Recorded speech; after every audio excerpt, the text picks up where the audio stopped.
may remember this as one of the many, many memorable scenes in the Scorsese classic Goodfellas, where Ray Liotta playing Henry Hill hears on the radio about the Lufthansa heist and all the other things in De Niro's character. Well, let's fast forward to modern day.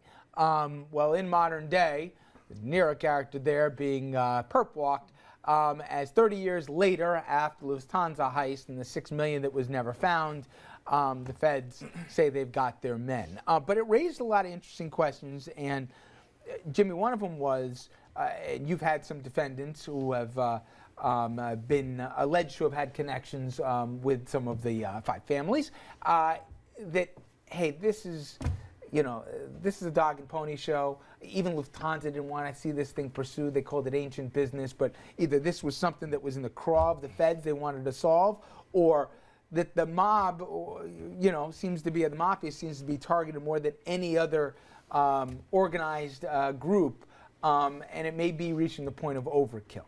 Well, I mean, it's very clear. How's that for it to softball? It's very clear the government has done quite a job, because what they're doing now is I don't think they have anything else to prosecute.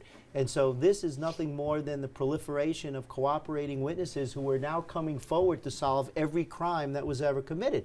You know, Henry Hill's attorney came out and said that and Henry Hill is the informant who broke the Lufthansa story, who came out and said that this particular defendant wasn't involved to the best of his recollection. But obviously, there are now cooperating witnesses who must be 105. Well, the cooperating witness is the boss of the family.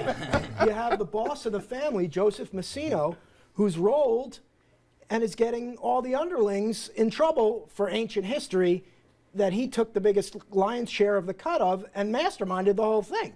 So it's the cooperator, capo di tutti of all cooperators. But it's funny.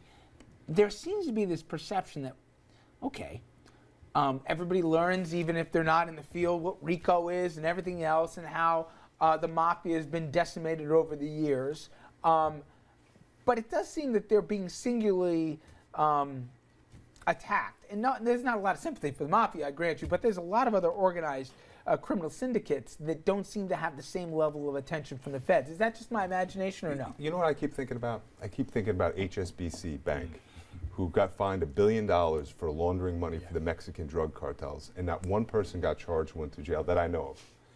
I mean, what's going on? I mean, I'm not knocking. Maybe this is real, and maybe they're prosecuting what they have to prosecute, but there are other people out there committing crimes. Well, the entire crisis of 2008, and now 5 years later, we have banks paying $1.7 billion, which represents 2 weeks of revenue, and getting deferred prosecutions, and you're absolutely right. I mean, this decimated our country financially, and nobody's going to jail.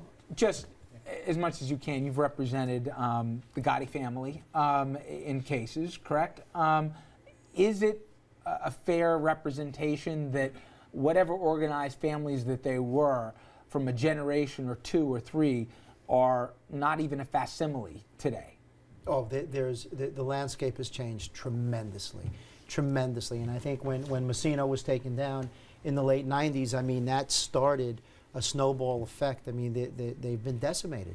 There's no, they still exist. Yeah. They still exist, and they will reemerge.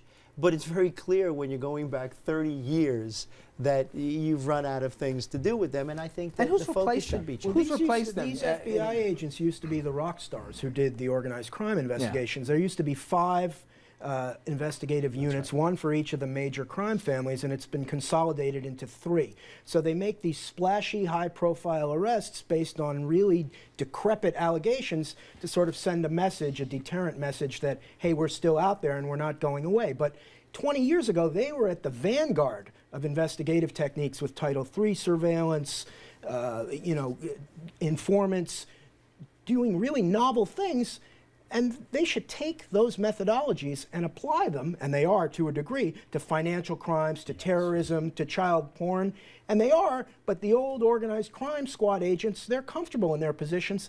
They don't want to switch to these other kinds of crimes.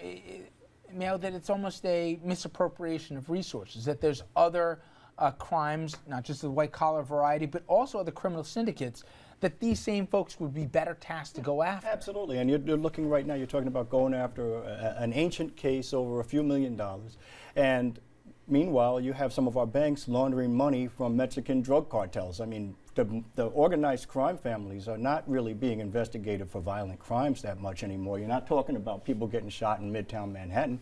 You're talking about financial issues, whether someone's running a joker poker game, somebody's maybe has a company that's a front for some booking or something like that. But when you really look at it, if you have banks that are making, we don't know how much, billions and billions, maybe $1 trillion off of drug money that's coming out of Central and South America and elsewhere, that could easily be prosecuted. I'd much rather see that. It is funny. I do remember from, $6 million. Like, it was so huge. Now it's like a rounding number for, when you're talking about these, you're talking billions in unaccounted for funds or in money that's moved away. Well, prosecuting a bank and a corporate executive who gives lots of money to political campaigns is a lot tougher than prosecuting, some pariah from an organized crime family. Absolutely. It shouldn't be, though, because the actual prosecution itself I hear that. should not be more difficult. It's a question of whether the We'll be right back. prosecutor's motivated.